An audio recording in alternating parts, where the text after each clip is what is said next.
Take a look at this. I'm pumped and excited to share with you today how to use a resource hive to strengthen your colonies. Hey everybody, David Burns, good to be with you. We're going to get into a resource hive. I'm going to explain it all, what it is, how you can use it, the benefits of it. You're going to be so excited to see this video that I'm making. A lot of you have requested this video on resource hives. Before we jump into this video though, let me tell you this is the first day of spring and we've placed all of our online courses on sale. Our individual beekeeping online courses are 50% off March the 19th through March the 25th, 2024. And our ultimate course, which contains all of our online beekeeping courses, is $100 off, plus 1 year free subscription to Bee Culture magazine. So take a look, I'll leave a link right here, and you can take advantage. It's our way of helping new beginners get rolling good in the spring. Now let's jump into the resource hive, talk more about it. If you've never heard of resource hives, it can be something that can really be a benefit whether you're a new beekeeper or an experienced beekeeper. Now let's jump right into what is a resource hive. That term can really encompass a lot of different scenarios. Now, simply put, a resource hive is a hive that you have chosen to set aside to be a resource for your other productive production hives. In other words, you may have a hive or two or 5 or 10 hives out there that you're hoping to make honey out of, and so they are production hives. They are producing bees, they're producing honey. Well, a resource hive is a hive that's not a production hive. You're only keeping that resource hive as a way for you to go and open it up and pull resources out of it to feed your production hives. Now, what are scenarios where this may come into play? Well, let's say that you have a production hive. Let's say you install a new package this spring and everything's going good, but then after a week or two or a month, you realize, I don't see the queen anymore. Well, you can go to your resource hive, pull the queen out, put her in a queen cage behind a marshmallow, and then put her in the hive that didn't make a queen, or you don't want to wait for them to make a queen. And voila, in a day or two, she's out laying eggs. You're back in business really fast.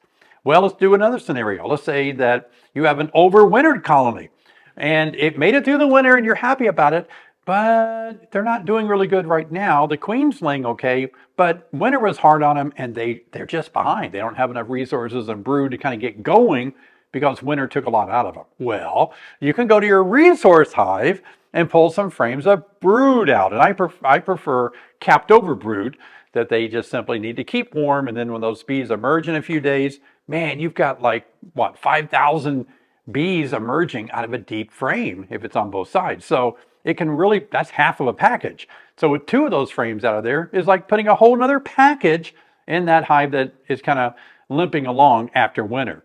A resource hive is simply a place where you're holding bees, a queen, and letting them grow, but you're not really concerned about raising a lot of honey out of those hives. You're just wanting to, basically for it to be a brood factory.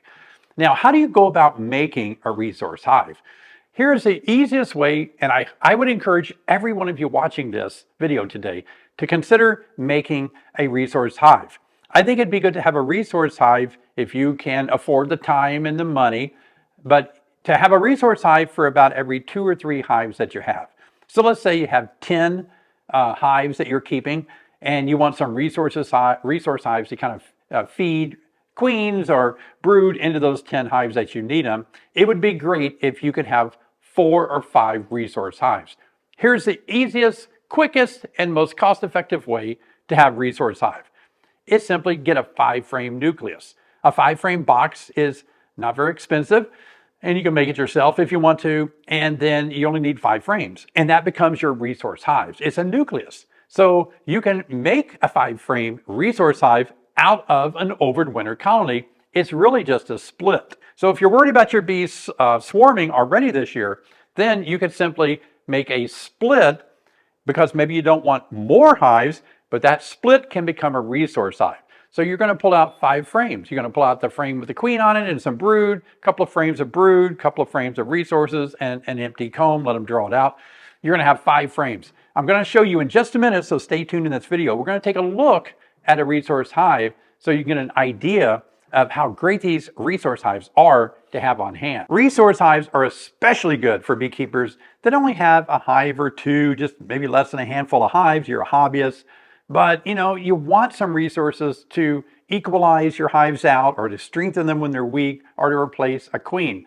Also, if you grab the queen out of a resource hive and move her into a hive where the queen failed and they failed to make one, all you have to do is let your resource hive raise another queen. Since it's not a production hive and you stole the queen out of it, there's eggs. They'll raise another queen to replace the queen that you took out of that one to feed your production hive. I'm telling you, it's going to save you so much time, and it's going to give you a little bit more confidence knowing that you can fall back on some resources should something need bolstered up a little bit or a queen is going to need replaced. Now, you might be thinking this resource hive may swarm. If there's only 5 frames in there and they're really doing good and they don't need the resources, oh my gosh, they're going to swarm. Okay, they might, but remember, those resources you can move over to your other colonies. So maybe there's a hive of yours that needs a frame of honey in the brood area. Maybe they need a frame of bee bread, a frame of brood, open or closed brood.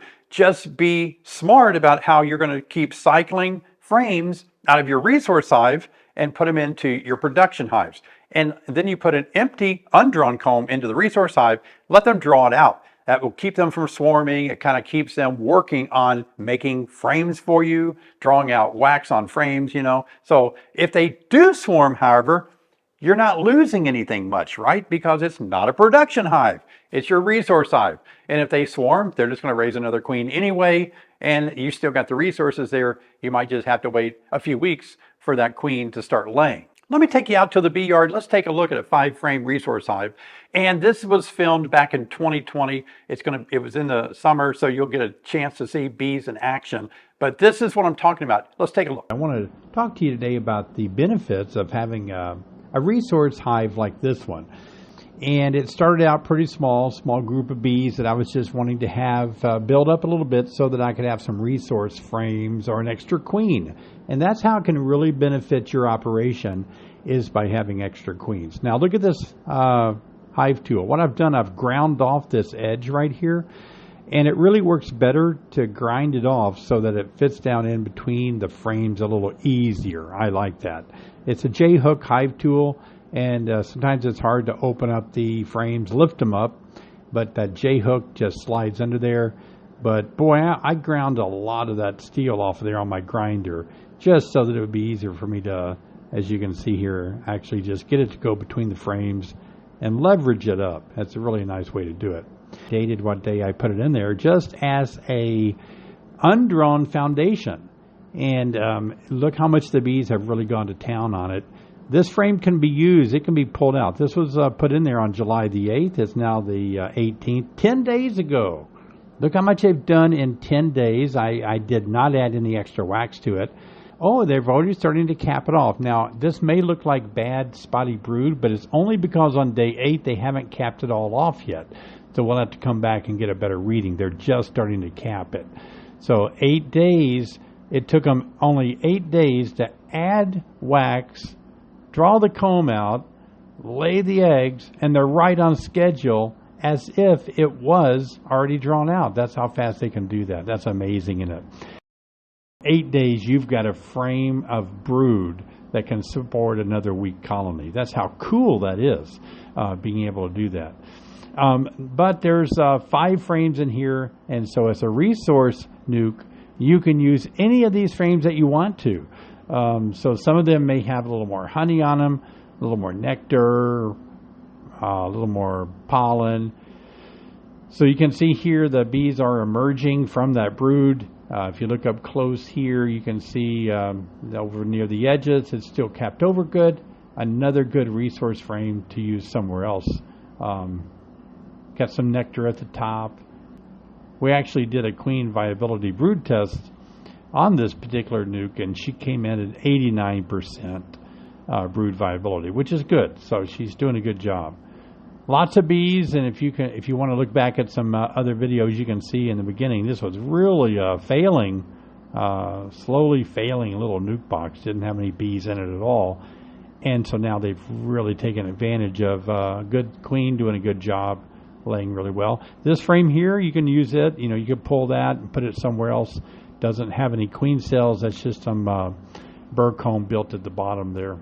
But you can see that it's just just super way to use these little 5-frame nuke box. These are easy to do, and if you want to start out with one, and then you can actually pull a queen out of one of your strong colonies that's about ready to swarm with a couple other brood frames, and instead of making a split, you're essentially making a split, but instead of making a big split, you're making a smaller split. You may only take 2 or 3 frames, put them in this nuke box with 2 more extra frames not drawn out yet, and just let the bees in this box do a lot of work. I've done this for years, and some of you that don't have many hives, you could use one of these support nuke boxes.